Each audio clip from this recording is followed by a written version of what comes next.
आजच अरविंद केजरीवाल यांची निर्दोष मुक्तता केली. त्यांची अरविंद केजरीवाल आणि सिसोदिया यांचं अभिनंदन मी करतो त्यांचं.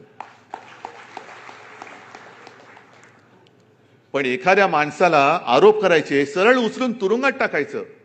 मुख्यमंत्री, देशातल्या एका राज्याचा निवडून दिलेला मुख्यमंत्री, त्या राज्य मंत्रिमंडळातले मंत्री पदावरती असताना तुम्ही तुरुंगात टाकता आणि कोर्टासमोर पुराव्या अभावी त्यांची सुटका होते. मग पुराव्या अभावी त्यांना अटक करणाऱ्यांना आता तुरुंगात टाकलं पाहिजे. टाका त्या अधिकाऱ्यांना आतमध्ये. हे रामराज्य आहे तुमचं?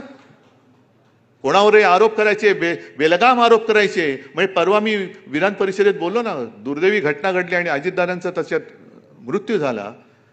ती श्रद्धांजली वाहताना मी म्हटलं होतं की एखादा माणूस गेल्यानंतर त्याचं महत्व गाऊन काय उपयोग आहे.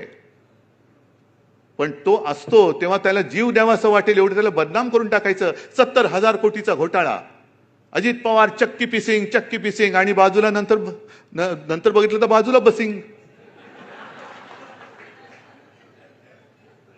मग किती आरोप करायचे, जीव नकोसा करायचं, वेडवाकडं वाटेल ते करायचं, बदनाम करून टाकायचं. संजय राऊतवरती केस, संजय राऊत सुद्धा निर्दोष सुटला.